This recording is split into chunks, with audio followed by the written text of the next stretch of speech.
Is God real? The majority of people will say you shouldn't ask, that the question itself shows a lack of faith.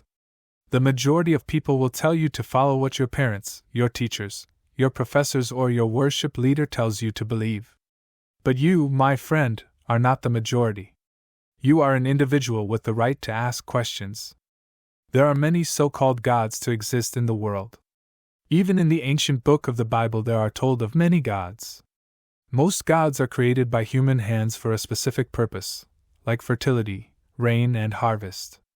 But only one God set themselves apart from all. Only one God is capable of answering prayers. Only one God is the creator of all things. And his name isn't Jesus. So does God exist? How do we usually determine that someone exists? For a human, it's simple enough to sense another person's existence, with our sight, hearing, or touch. Even people far away can be sensed in a phone call, a text, a photograph, or video call. But what if we cannot see, hear, or touch a person? Do they not exist?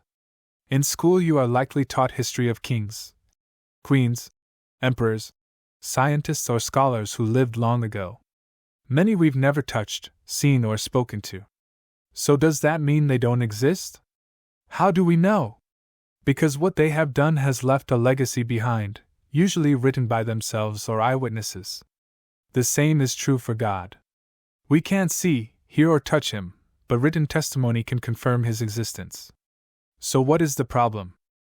The problem is many of the people who are supposed to guide us to God have no idea what they're doing. Or worse, they have ill intentions and only want power, money, or glory for themselves. The problem is many religious organizations are ruled by selfish, hypocritical people. They claim to aid in our path to God, but do nothing to reflect him. But does that mean we give up on God? Not necessarily. What this means is we must seek answers to our questions, but not from gurus, leaders, or advertisements. That is why this channel is an advertisement-free zone. We don't want your money. We don't need your views. We will never mention any specific religion or church. All we want is to spread the honest-to-God truth from the source of God's teachings itself. The Bible. The question is the Bible even trustworthy itself? Let's start with the cold hard facts. 1.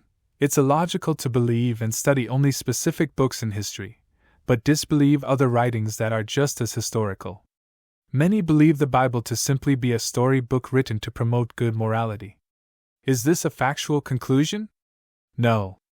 The record in the Gospels is not a vague, once upon a time, fairy tale at some unspecified time and in an unnamed location. Like all history books, it clearly states the time and place in great detail. Don't believe me? Look at Luke chapter 3, in verse 1 it says, "And in the 15th year of the reign of Tiberius Caesar, when Pontius Pilate was governor of Judea and Herod was tetrarch of Galilee and his brother Philip was tetrarch of the Trachonite Iturian country and Lysanias tetrarch of the Abilene, 2 in the high priesthood of Hannas and Caiaphas, the word of God came upon Zacharias' son John in the wilderness." Pretty detailed, right? This is just one example that shows the existence of a real historical figure, this time Roman Emperor Tiberius. Even when compared with history books that are not the Bible or Christian in origin, they are chronologically sound. One of the biggest red flags your church leader can give is only opening the Bible once, twice, or never at all. Let's be real, why on earth should you listen to the sole opinion of some random human? Who here would listen to a college professor who has never opened a book on what they teach? So if we believe in history, we must also believe in science. How? You'd be surprised that the answer can be summed up in a quote from Albert Einstein.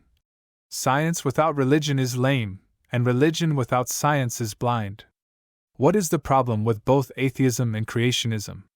See Part 2 for more.